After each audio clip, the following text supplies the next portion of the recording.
नमस्कार दोस्तों, स्वागत है आपका हमारे YouTube चैनल जीके ट्रैकर पे। देखिए फ्रेंड, आज के वीडियो में हम बात करेंगे जो हमारी एक सीरीज़ है इंडियन कॉन्स्टिट्यूशन MCQ सीरीज़। जैसा आप जानते हैं, इस पूरी सीरीज़ में हम भारतीय संविधान को MCQ के फॉर्मेट में टॉपिक वाइज कवर कर रहे। ये हमारी इस सीरीज़ की 22वीं क्लास हम कवर करेंगे। लास्ट वीडियो में हमने सुप्रीम कोर्ट से जुड़े हुए MCQs को देखा था।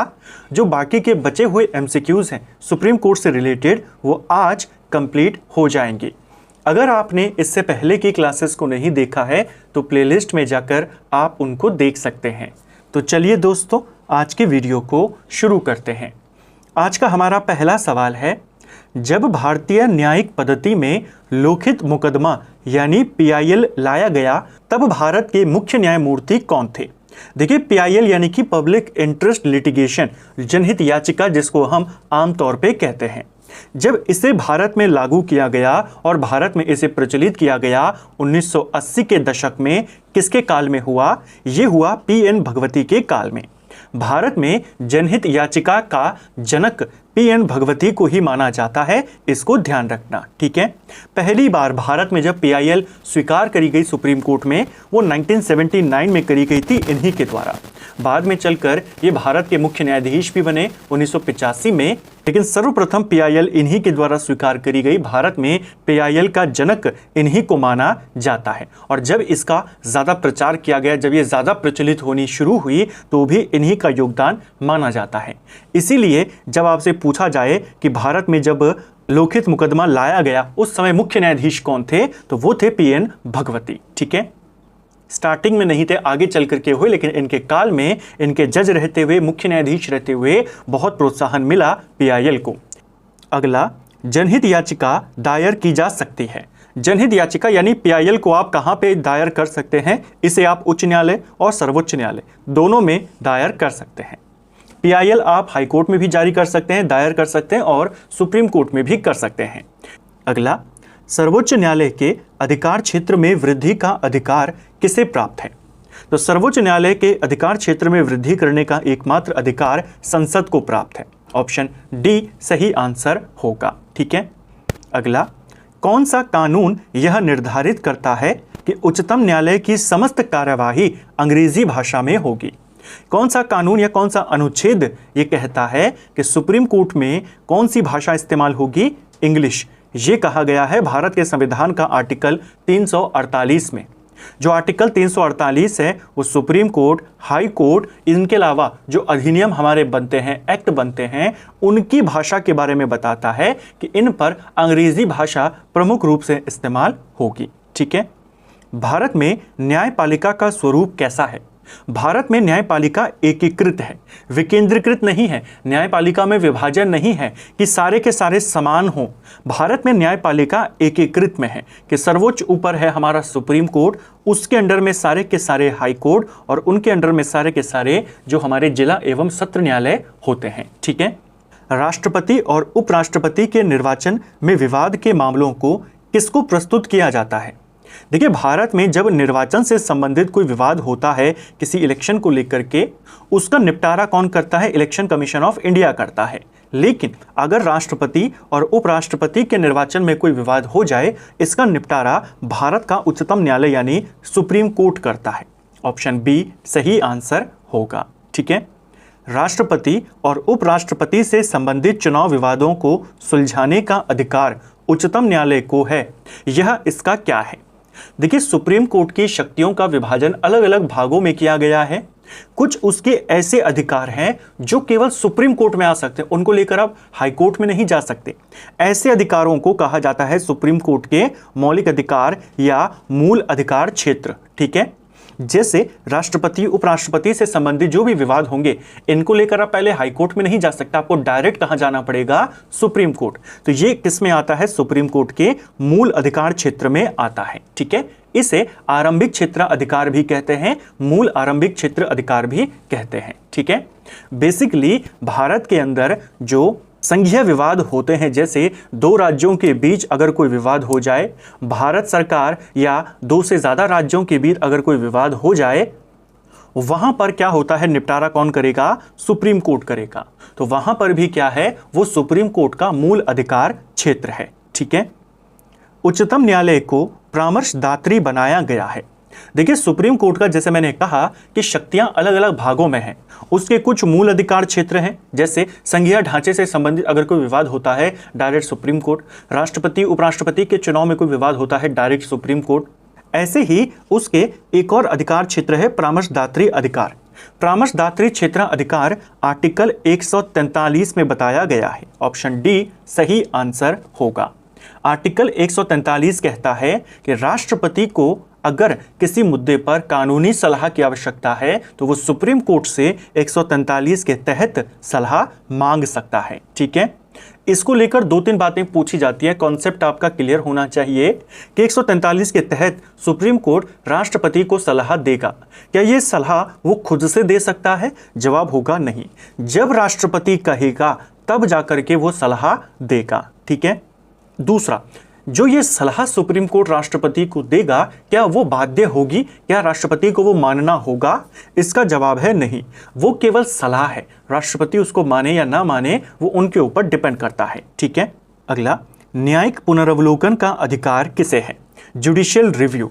भारत में न्यायिक पुनर्वलोकन का जो अधिकार है ये उच्चतम न्यायालय को है। ऑप्शन सी सही आंसर होगा। देखिए न्यायिक पुनर्वलोकन की जो शक्तियां हैं वो उच्च न्यायालय और उच्चतम न्यायालय दोनों को प्राप्त है, लेकिन आपको एक ही को यहां पे सेलेक्ट करना होगा, तो उच्चतम न्यायालय सबसे सटीक उत्तर होगा। सुप्रीम कोर्ट और हाई कोर्ट दोनों को न्यायिक पुनर्वलोकन की शक्तियां मिली हुई हैं। सुप्रीम कोर्ट को आर्टिकल 13, 32 और 136 के तहत ये अधिकार हैं, जबकि हाई कोर्ट को 226 और 227 के तहत ये अधिकार मिले हुए हैं।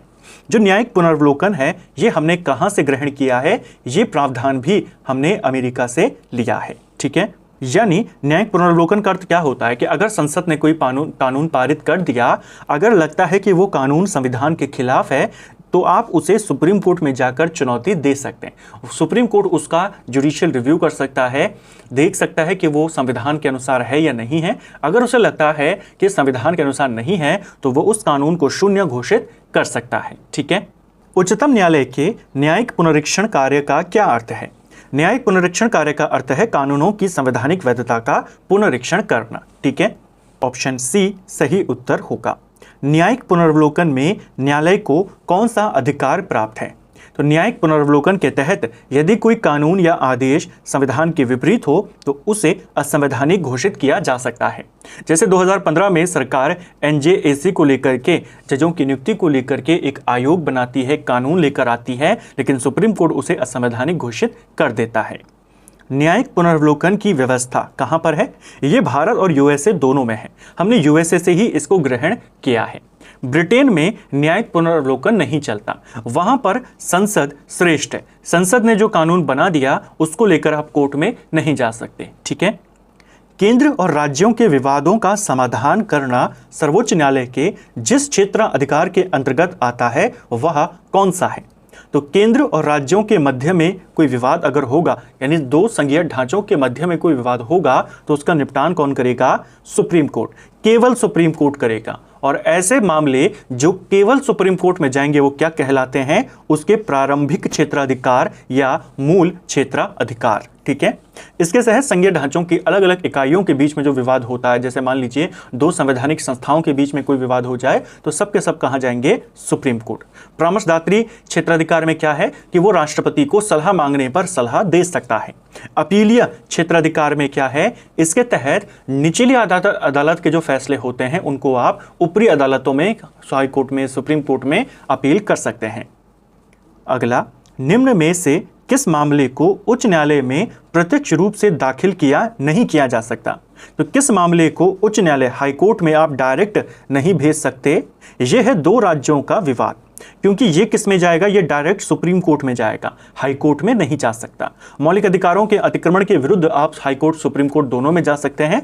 किसी व्यक्ति की संपत्ति दूसरे के द्वारा अगर अधिकृत कर ली गई हो तो भी आप दोनों में जा सकते हैं। ठीक है, उच्चतम न्यायालय द्वारा परम आदेश किसे जारी किया जाता है?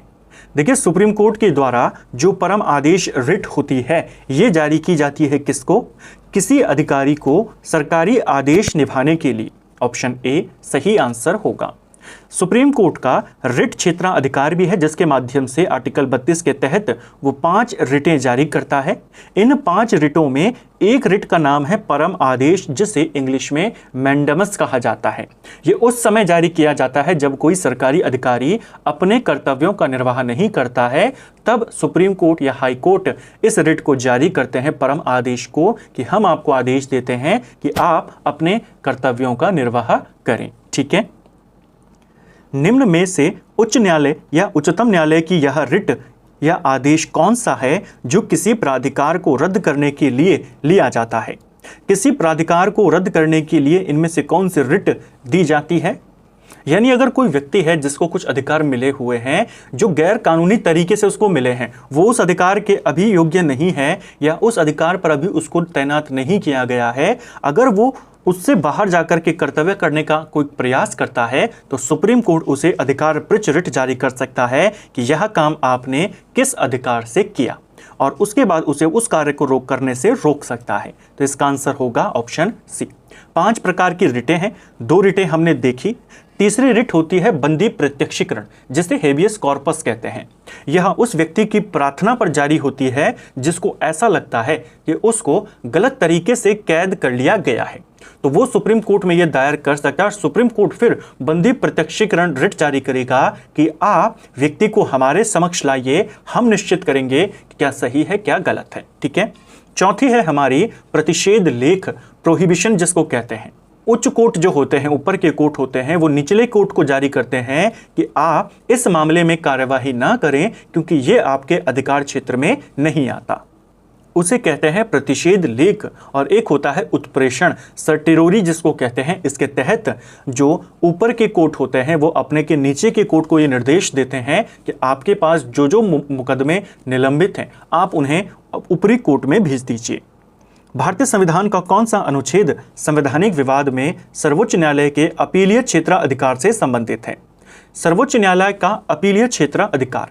अपीलीय क्षेत्राधिकार यानी कि आप किसी भी मामले में, चाहे वो सिविल मामला हो चाहे आपराधिक मामला हो, आप लोअर कोर्ट के फैसले को ऊपर कोर्ट में चुनौती दे सकते हैं। ठीक है। भारत में अंतिम अपीलीय न्यायालय कौन सा है? वो सुप्रीम कोर्ट है। सुप्रीम कोर्ट का अपीलीय क्षेत्राधिकार आर्टिकल 134A को मिलाकर अनुच्छेद 133 को पढ़ने से बनता है। बेसिकली 134 वाला जो आर्टिकल है यह आपराधिक मामलों से जुड़ा हुआ है और 133 सिविल मामलों से जुड़ा हुआ है। तो इन्हीं दोनों के विरुद्ध आप हाई कोर्ट में जा सकते हैं, हाई कोर्ट के बाद सुप्रीम कोर्ट में जा सकते हैं। ठीक है। केंद्र और राज्यों के बीच होने वाले विवादों का निर्णय करने की भारत के उच्चतम न्यायालय की शक्ति किस में आती है? तो केंद्र और राज्यों के बीच में विवादों का निर्णय करने की जो उसकी शक्ति है वो उसके मूल अधिकारिता क्षेत्र के अंतर्गत आती है। राष्ट्रपति को सलाह देने की शक्ति वो इसमें आती है, इसे भी ध्यान रखना। भारत का उच्चतम न्यायालय कानूनी तथ्य के मामले में राष्ट्रपति को परामर्श दे सकता है। वही क्वेश्चन जो मैंने कहा पेपर में आया हुआ है, वो कब राष्ट्रपति को परामर्श देगा? अपनी पहल पर नहीं दे सकता, तभी जब वह ऐसा परामर्श के लिए कहता है ये वाला सही है, जब राष्ट्रपति कहेगा तब देगा। ठीक है।